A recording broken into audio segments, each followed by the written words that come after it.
বাংলাদেশে হিন্দু যুবক খুনের ঘটনার প্রতিবাদে আজ সীমান্তের বিভিন্ন এলাকায় বিক্ষোভ কর্মসূচি সনাতনী ঐক্য পরিষদের। পেট্রাপোল ও ঘোজানাগা সীমান্তে বিক্ষোভ সনাতনী ঐক্য পরিষদের। মালদার মনোহরপুরে বুচিয়া সীমান্তেও সনাতনীদের বিক্ষোভ, হাতে খোল করতাল নিয়ে প্রতিবাদ স্লোগান। পেট্রাপোল সীমান্ত থেকে সরাসরি আমাদের প্রতিনিধি সমীরণ পাল আমাদের সঙ্গে রয়েছেন। সমীরণ, পেট্রাপোলেও বিক্ষোভ দেখানো হচ্ছে, ঠিক কি ছবি এই মুহূর্তে দেখতে পাচ্ছ? দেখো, এই যে বিক্ষোভের ছবিটা তুমি দেখতে পাচ্ছ এই মুহূর্তে জয়ন্তপুর বাজারে রয়েছে এবং সেখান থেকে মিছিল করে পেট্রাপোল সীমান্তে যাবে। ক্যামেরাম্যান দিব্যেন্দু সিংহ তোমায় ছবিটা দেখাচ্ছে যে এই যে জয়ন্তপুর বাজার, সেখান থেকে যশোর রোড ধরে মিছিল এগিয়ে যাবে পেট্রাপোল সীমান্ত পর্যন্ত। ভারতের সর্ববৃহৎ স্থলবন্দর পেট্রাপোল সীমান্ত, এবং কিছুক্ষণ আগে বিজেপির বিধায়ক বনগাঁ উত্তরে তিনি জানিয়েছেন যে পেট্রাপোলের সীমান্ত বাণিজ্য স্তব্ধ করে দেওয়া হবে। যেভাবে বাংলাদেশ সরকার হিন্দুদের উপর অত্যাচার করেছে, শুধু তাই না, ময়মনসিংহতে দীপুচাঁদ দাসকে নৃশংসভাবে খুন করা হয়েছে এবং তার প্রতিবাদে হিন্দু সংগঠনগুলো ঐক্যবদ্ধ হয়ে আজকে এই আন্দোলনের কর্মসূচি নিয়েছে এবং তারা পেট্রাপোল বর্ডার চলো সনাতনী ঐক্য পরিষদের ডাকে এই মুহূর্তে বিক্ষোভ দেখাচ্ছেন। আজকে আপনারা কি জন্য বিক্ষোভ দেখাচ্ছেন? কি জন্য বিক্ষোভ দেখাচ্ছেন? আমরা বিক্ষোভ দেখাচ্ছি আমাদের বাংলা ওই দেশে। কি জন্য?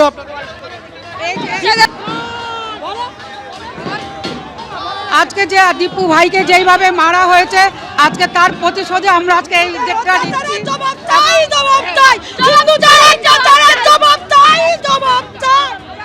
দিব্যেন্দু ছবিটা দেখাচ্ছে বিভিন্ন ধর্মীয় সংগঠনের পতাকা রয়েছে, যেমন মতুয়া সম্প্রদায়ের মানুষজন রয়েছে, তেমনি বিভিন্ন ধর্মীয় সংগঠন তারা ঐক্যবদ্ধ হয়ে সনাতনী ঐক্য পরিষদ এবং তার ডাকেই আজকে এই পেট্রাপোল চলো কর্মসূচি জয়ন্তপুর বাজারে এই মুহূর্তে জমায়েত করে তারা বিক্ষোভ দেখাচ্ছেন এবং এই বিক্ষোভের পর তারা পৌঁছবেন পেট্রাপোল সীমান্তে। এর কথা বল, আজকে আপনারা কি জন্য বিক্ষোভ? কি জন্য? আমাদের হিন্দুদের উপর যে অত্যাচার হচ্ছে তার আমরা বিচার চাই, তার জন্য আজকে আমরা পথে নেমেছি। বিচারের দাবিতে তারা পথে নেমেছেন এবং এই মুহূর্তে তুমি দেখতে পাচ্ছ যে দিব্যেন্দু ছবিটা দেখাচ্ছে যে সনাতনী ঐক্য পরিষদের ডাকে এবং তারা আজকে এই মিছিল শুরু করছেন জয়ন্তীপুর বাজার থেকে এবং এই মিছিল গিয়ে শেষ হবে পেট্রাপোল সীমান্তে এবং সেখানে যেহেতু মিছিল রয়েছে, কড়া পুলিশি প্রহরা ব্যবস্থা রয়েছে এবং দিব্যেন্দুকে ছবিটা দেখাবার চেষ্টা করতে বলবো যে এই যে বাইরে যে পেট্রাপোল, যেহেতু ভারত বাংলাদেশ সীমান্তবর্তী এলাকা, এখানে একটা সর্ববৃহৎ স্থলবন্দর রয়েছে, সীমান্ত বাণিজ্য স্তব্ধ করে দেওয়ার কথা বলেছেন বিজেপি বিধায়ক এবং সেই মতো প্রচুর পুলিশ মোতায়েন করা হয়েছে, পেট্রাপোল থানার পুলিশ রয়েছে, যাতে এই যে বিক্ষোভ কর্মসূচিকে কেন্দ্র করে কোনো অপ্রীতিকর ঘটনা না ঘটে। আজকে জায়গায় জায়গায় বিক্ষোভ সর্ব, তুমি জানো যে উত্তর 24 পরগনার আরও একটি স্থলবন্দর ঘোজাডাঙ্গা সীমান্ত, সেখানে বিক্ষোভ হয়েছে এবং সেখানে এখন এই মিছিলের পুরোভাগে তুমি দেখতে পাচ্ছ যে বনগাঁ উত্তরের বিজেপি বিধায়ক অশোক কীর্তনিয়া রয়েছেন এবং তার সাথে কথা বলার চেষ্টা করব। অশোক বাবু, পেট্রাপোল বানানো বাংলাদেশ যাবে, পেট্রাপোল যাবে, ইউনুসকে সবক দেখাতে যাচ্ছি আমরা। সীমান্ত বাণিজ্য বন্ধ থাকবে যত সময় না সব আমাদের চলবে, এটা সীমান্ত বাণিজ্য বন্ধ থাকবে। যে অশোক কীর্তনিয়া বনগাঁ উত্তরের বিজেপি বিধায়ক, তিনি বললেন যে সীমান্ত বাণিজ্য বন্ধ করে দেওয়া হবে। এই মুহূর্তে মিছিল শুরু হচ্ছে জয়ন্তপুর বাজার থেকে এবং মিছিল গিয়ে শেষ হবে বেশ কিছুটা দূরে পেট্রাপোল সীমান্তে এবং সেখানে গিয়ে অবরোধের ডাক দেওয়া হয়েছে এবং বেশ কিছুক্ষণ সেই কর্মসূচি চলবে। তুমি ছবি দেখাতে থাকো, আমাদের সঙ্গে থাকো। আপনারা একদিকে দেখতে পাচ্ছেন যে পেট্রাপোল ঘোজাডাঙ্গা সীমান্তে বিক্ষোভ সনাতনী ঐক্য পরিষদের, অন্যদিকে মালদার মনোহরপুরের বুচিয়া সীমান্তেও সনাতনীদের বিক্ষোভ কর্মসূচি, হাতে একেবারে খোল করতাল নিয়ে প্রতিবাদ স্লোগান।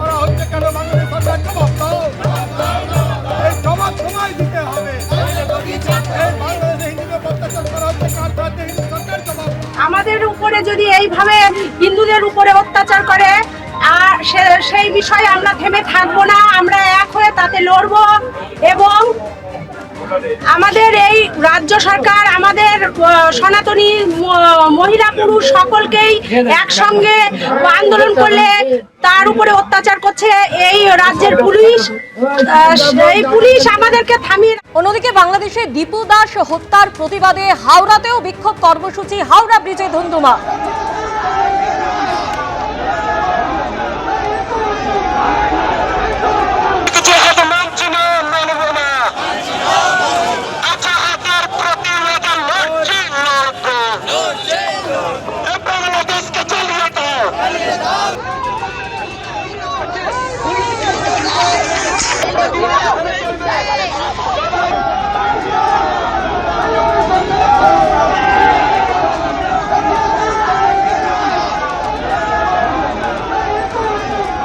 বাংলাদেশে দীপু দাস হত্যার প্রতিবাদে হাওড়া ব্রিজে ধুন্ধুমার পরিস্থিতি। হাওড়া সদরে বিজেপির প্রতিবাদ কর্মসূচিতে উত্তেজনা তৈরি হয়।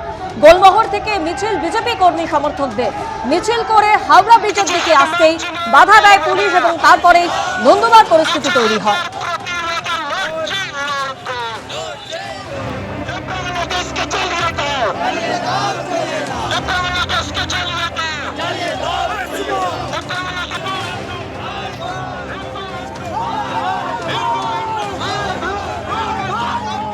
বাংলাদেশের ইউনিসের সরকার হওয়ার পর যেভাবে হিন্দুদেরকে বাছাই করে বাংলাদেশে হত্যা করা হচ্ছে, হিন্দু মন্দির মঠ ভাঙা হচ্ছে, হিন্দু সাধু সন্ন্যাসীদেরকে জেলে পুড়িয়ে দেওয়া হচ্ছে। যতদিন জীবিত আছি হিন্দুদের জন্য সংঘর্ষ করব, সংগ্রাম করব। এবিপি আনন্দ এগিয়ে থাকে, এগিয়ে রাখে।